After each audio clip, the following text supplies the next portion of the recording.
Well, hello, Professor Winkler. First of all, thank you for having us here at Pirawarth. I hope I said that right because I don't speak German. Can you tell us a few words about yourself, like your focus area in research and practice? Thank you, Diana. Klinik Pirawarth, you pronounce this very right. The place where you are is Austria's biggest neuro rehabilitation center with about 200 beds for patients with neurological problems. I'm a neurologist, geriatrician and rehab specialist and I'm working here since decades. And our main focus is recovery of lost functions. We try to improve motor functions, sensory functions, neuropsychological functions in rehabilitation with a whole team of experts and with all available devices and methods that are evidence-based in rehabilitation medicine. That sounds really interesting. And what was your motivation for joining the coordination team for this program? Well, I think traumatic brain injury is still a challenge. Even in Austria we have a very good healthcare system, but in terms of TBI we have a long way to go, still to go. And I think the networking part of different countries with our Austrian colleagues here may be an impulse to improve and push the boundaries that restrict us in supplying the best care we could for our patients. Right. Could you describe how your experience shaped your opinion regarding the rehabilitation of neurotrauma? I didn't understand. So your whole experience, Yes. did it change the way you view neurotrauma at the rehabilitation process? Yes. I think the main points we have to take into account. First, rehabilitation has to start very early. We should not waste time. Time is brain, even and especially for TBI. The second thing is we have to work together. All the disciplines in the rehab process with all our colleagues from neurosurgery, internal medicine, psychiatry, we have to work together for the best outcome, and we have to create a solid base of evidence. We do not have the same evidence amount of studies in the field of TBI sciences as, for example, in stroke medicine. So there's a huge effort that we need more data, better data, more studies, especially for TBI rehabilitation patients. Yeah, that's correct. And about our program, are you familiar with similar programs to this one? Are you involved in any of them? Well, there was a similar program for stroke patients, but not for TBI. It was the AVANT program, perhaps you know that program, when we tried to deal with the focus of stroke. But for TBI, this is, I think, a flagship program, and I'm very proud to be part of this program. Yeah, we are too. If you had to identify some challenges in the approach of TBI, what would they be? Just a few of them, if you can mention. Yeah, I think, of course, always it's prevention. Prevention, especially when so many elderly patients suffer from TBI because of falls. I think there's so much to do in the prevention of TBI, especially in the elderly patients.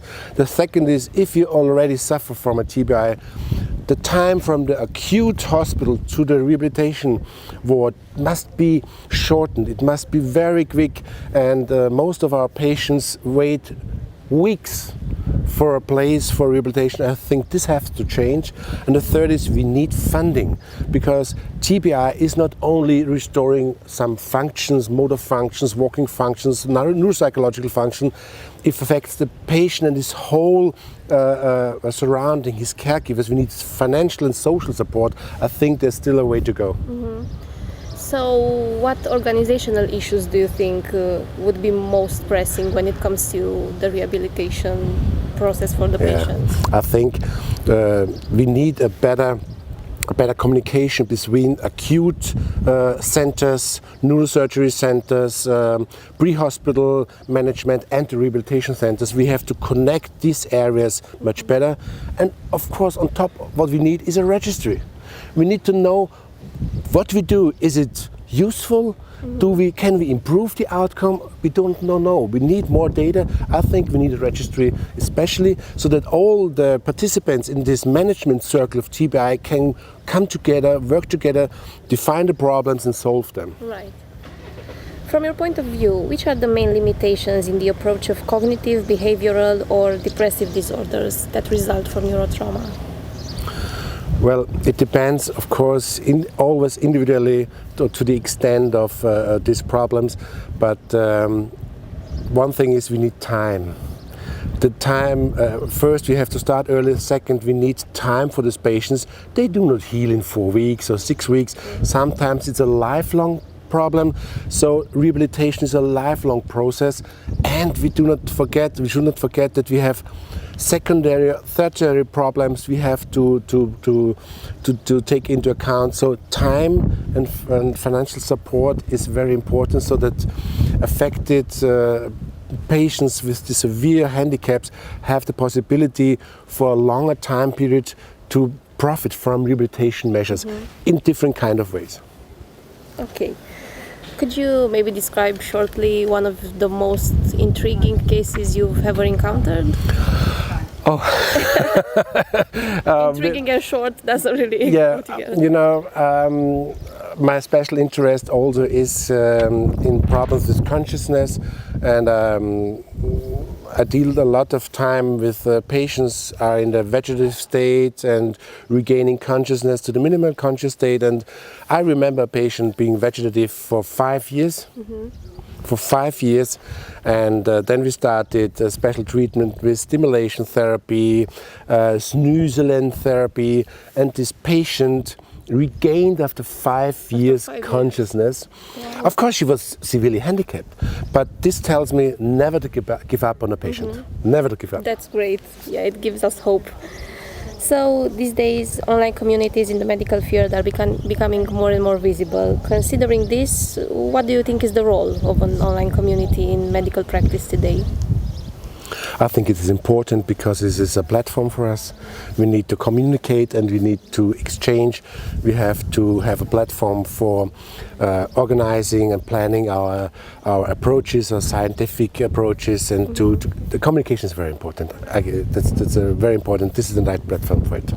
And now about the pandemic that we know we all had to fight. How do you consider that the COVID-19 has impacted the management or the rehabilitation process for neurotrauma patients? Well, COVID affected the whole world and also, of course, rehabilitation facilities. But I think in the core, we did the same as before the pandemic. I think the circumstances are harder. The restraints are much bigger, and the burden for the therapists, the nurses and the doctors have increased much. So we are really exhausted. After 2.5 years nearly of pandemic, it's very hard for us to work at the same level as before. But you know, now we are used to it.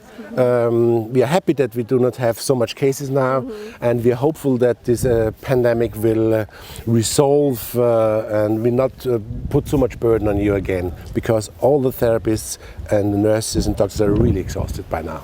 I can imagine, must be really hard. And for our last question, from your perspective, which are the obstacles that would affect the proper long-term follow-up for patients? I think this is a very good question, because it's so important. We shouldn't we shouldn't lose our patients on the long term. We should implement a registry where we know exactly where is the patient, at which time, where is the controls, how can we find out how he proceeds, how he improves. So I think we have to make a commitment that we need a management cycle with a registry to follow our patients at least when they are stable, so that we can say how can we improve, but we should not lose our patients on the way, because otherwise we cannot learn from what we are doing right now. We have to improve. Definitely. Well, thank you for your time. You're welcome, Diana. And for your answers, and we are looking forward to the rest of the program today. Thank you very much.